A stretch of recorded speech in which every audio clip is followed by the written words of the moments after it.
Have you ever stopped to wonder how much power your words and thoughts truly hold? Have you considered that every complaint, every frustration you voice, is not just a passing moment but a force that shapes your reality, your health, and your future? Science and philosophy alike reveal that what we focus on expands, that the energy we cultivate determines the quality of our lives.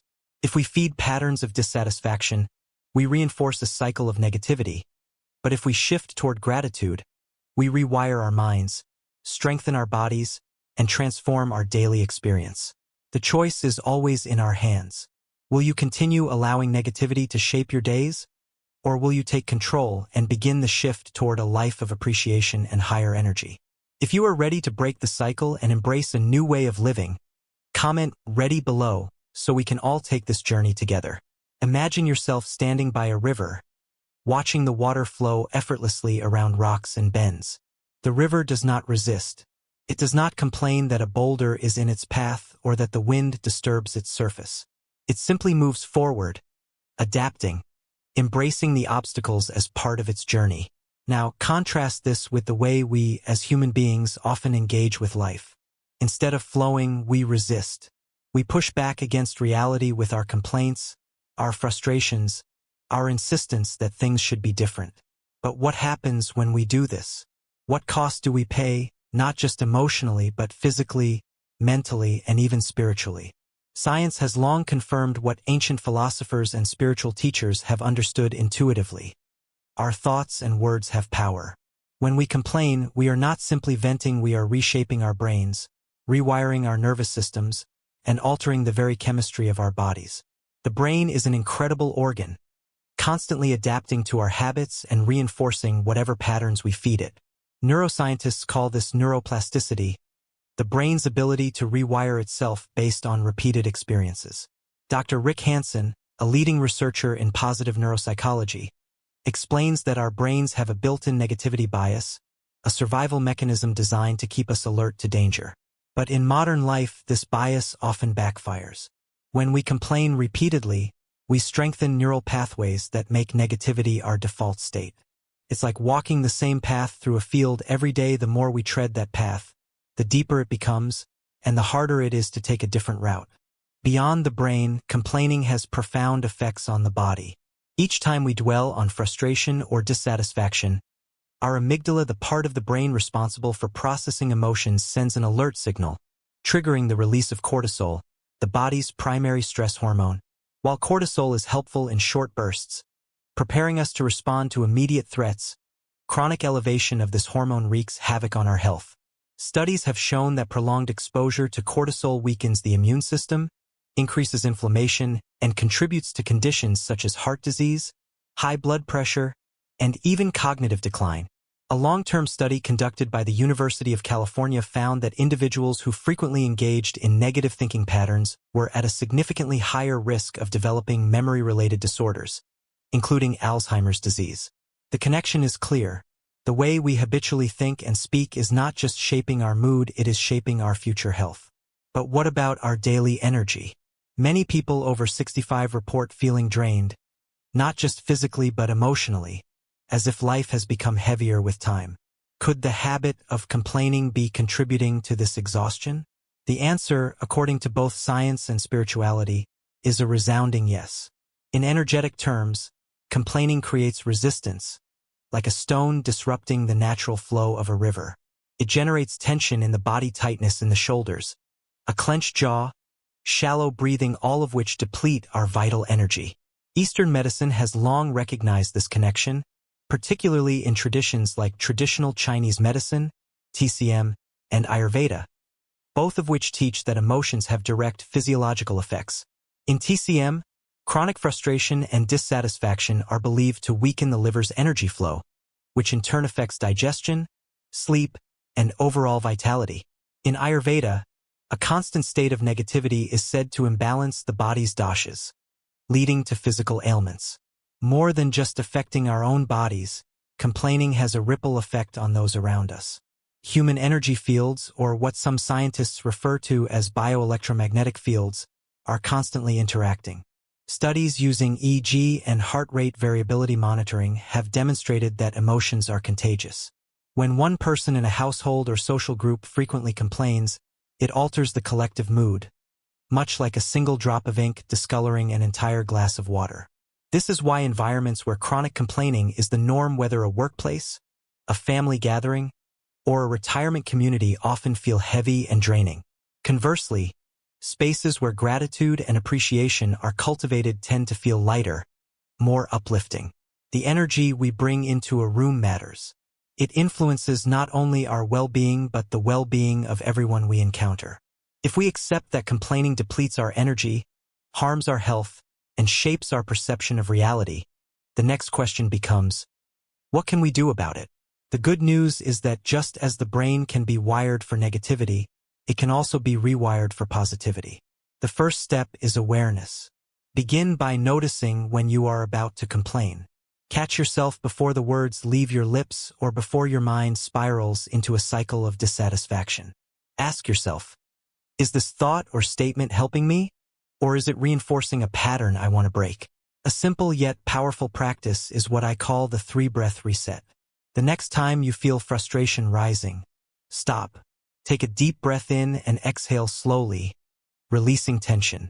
Take a second breath, bringing your awareness fully into the present moment. On the third breath, silently affirm something positive, a small moment of gratitude, even if it is just for the breath itself. This pause interrupts the habitual reaction of complaint and redirects your energy toward presence and appreciation. Another practical step is shifting from complaint to curiosity. Instead of saying, I can't believe how slow this service is, try asking, what can I observe in this moment that I haven't noticed before?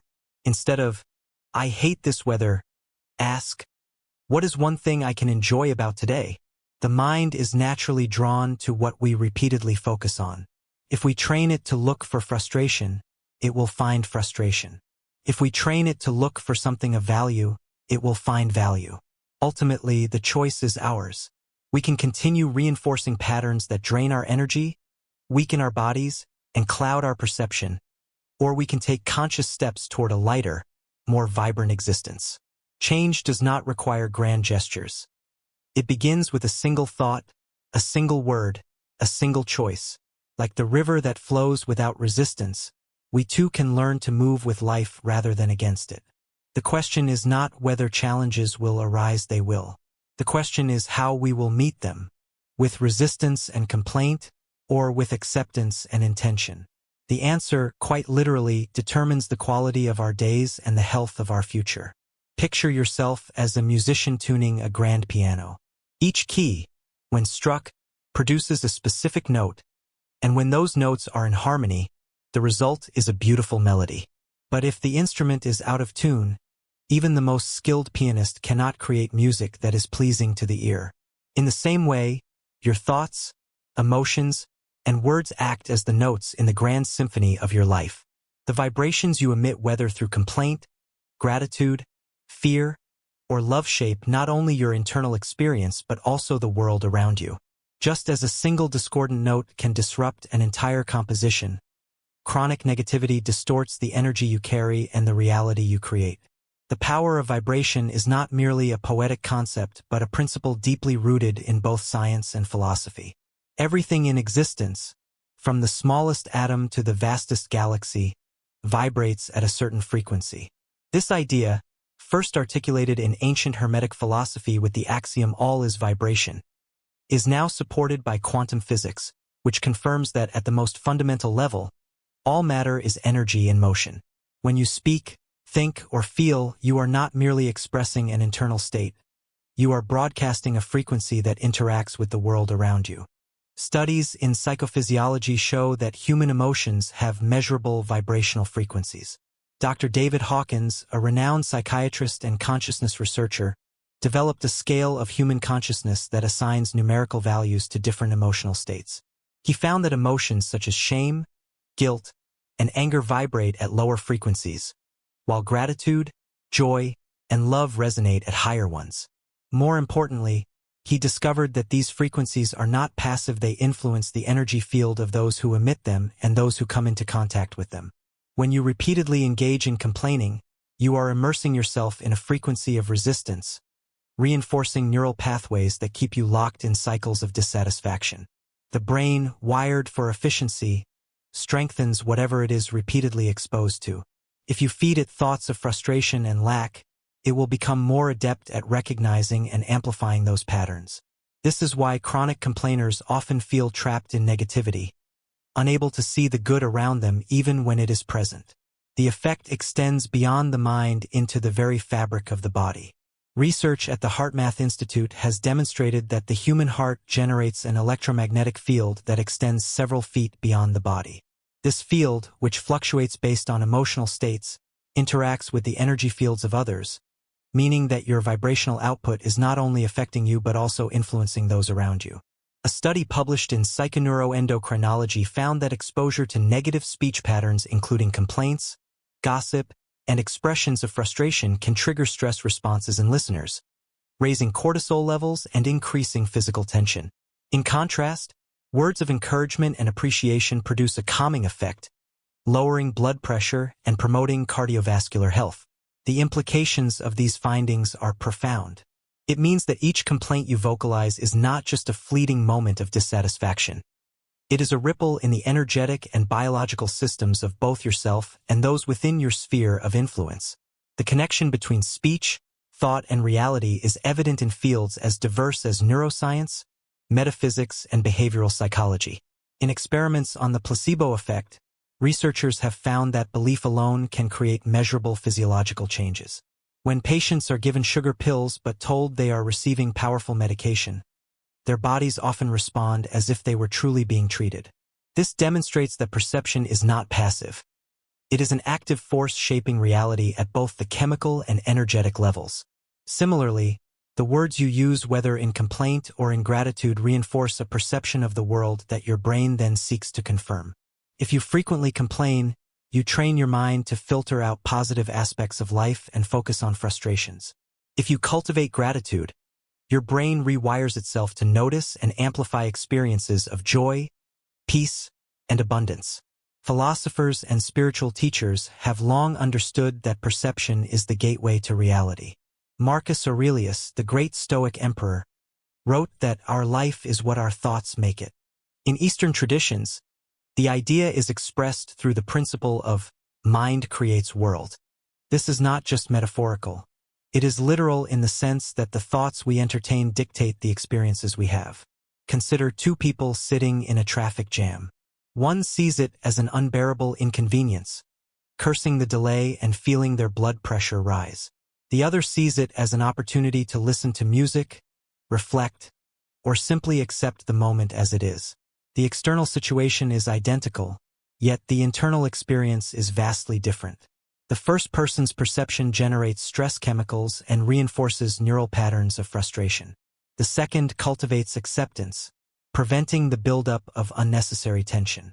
This understanding has profound practical applications. If you wish to shift the trajectory of your life, begin by shifting the way you speak and think. Start by observing your language. Each time you catch yourself in a complaint, pause and ask, is this reinforcing a reality I want to experience more of? If the answer is no, redirect your focus. This does not mean ignoring challenges or suppressing legitimate concerns. Rather, it means choosing to frame difficulties in a way that empowers you rather than weakens you. Instead of saying, "This is terrible, I can't stand it," try, "This is difficult, but I will find a way through it." Instead of, "I hate this weather," try, "It may not be my preference, but I can still enjoy my day." These small shifts may seem insignificant, but over time they accumulate, changing the neural architecture of the brain and reshaping your entire energetic field. Another simple yet transformative practice is conscious speech. Before speaking, ask yourself 3 questions. Is it true? Is it necessary? Is it helpful?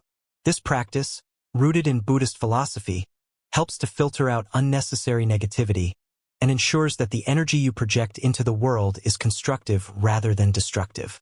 Practicing mindful speech not only improves personal well-being but also elevates the energy of your relationships and interactions.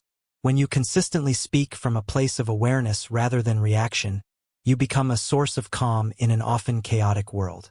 Finally, Understand that the universe operates like a mirror, reflecting back the energy you emit. If you constantly speak in terms of lack, frustration, and resistance, life will seem to give you more reasons to feel those emotions. If you speak in terms of abundance, possibility, and acceptance, you will find that more of those experiences come into your awareness. This is not magic or wishful thinking. It is a psychological and energetic reality supported by both ancient wisdom and modern research.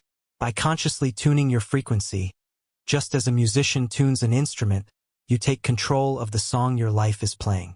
The next time you find yourself tempted to complain, remember that you are striking a note in the symphony of your existence. Choose the note wisely, for it will echo far beyond the moment you utter it. Imagine waking up in the morning and stepping outside to feel the first warmth of sunlight on your skin. For a moment, you simply breathe it in, feeling the gentle heat, the quiet presence of the world around you, the steady rhythm of your own heart.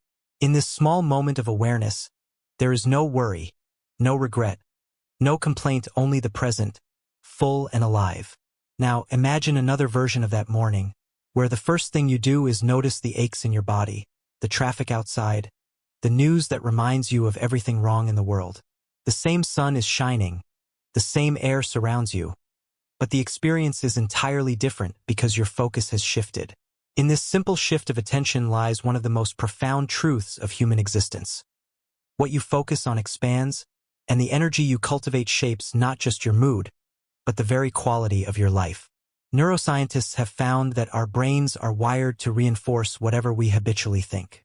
Dr. Andrew Huberman, a neuroscientist at Stanford University, explains that neuroplasticity, the brain's ability to rewire itself, is strongest in response to what we consciously focus on. If we focus on complaints, the brain strengthens neural pathways that make negativity easier to access and harder to escape. But if we focus on gratitude, on appreciation, on what is working rather than what is lacking, we literally reprogram our minds to seek and amplify positive experiences.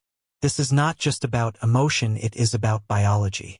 The practice of gratitude has been shown in multiple studies to lower cortisol, reduce inflammation, and even increase heart rate variability, a key marker of longevity and resilience. A 2015 study published in Frontiers in Psychology found that individuals who kept a daily gratitude journal for just 3 weeks experienced measurable improvements in their sleep quality, immune function, and overall mood. What this tells us is simple. Gratitude is not just a feel-good practice. It is a tool for transforming your brain, your body, and your life.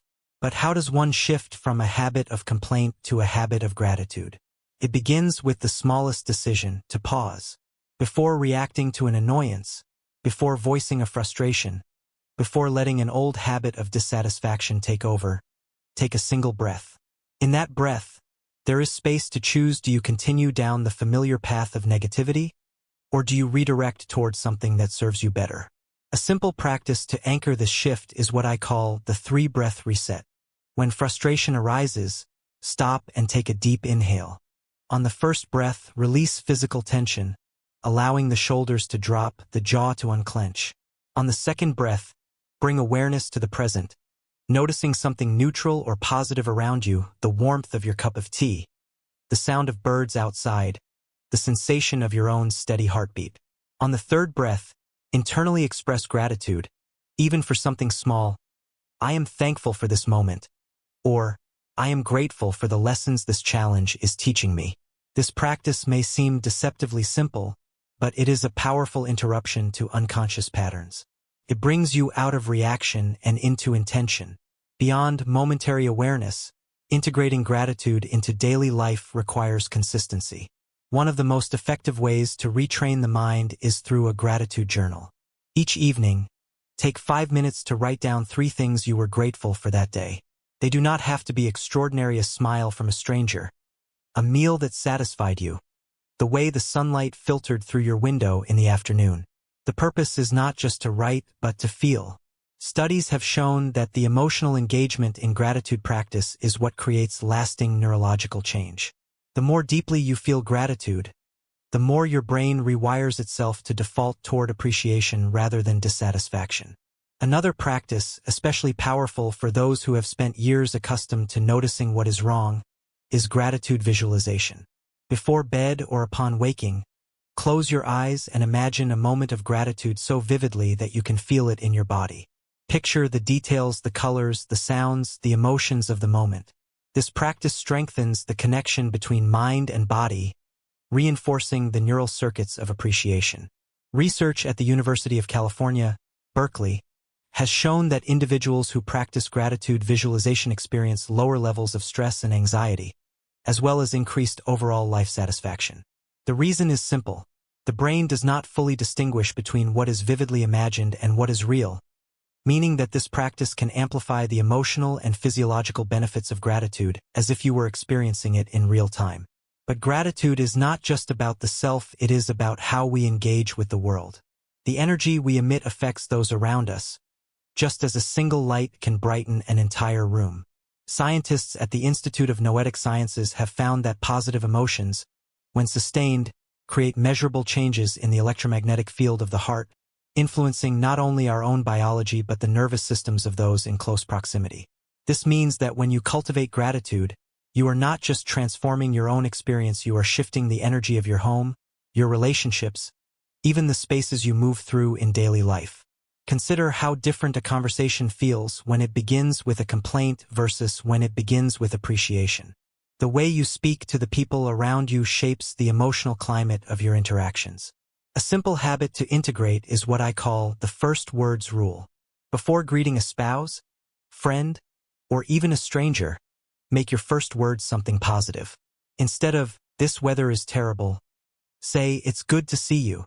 Instead of, "I didn't sleep well," say, "I'm glad we have this time together."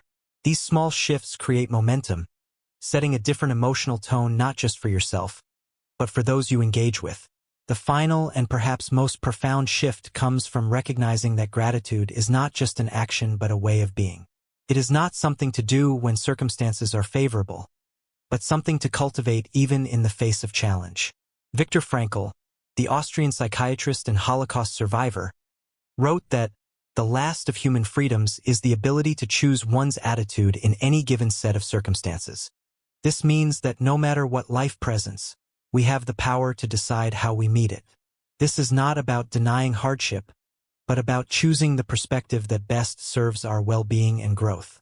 Gratitude is a discipline, a way of perceiving the world that transforms not just what we see, but what we attract. The more we practice it, the more natural it becomes, until eventually, it is not something we do, it is something we are.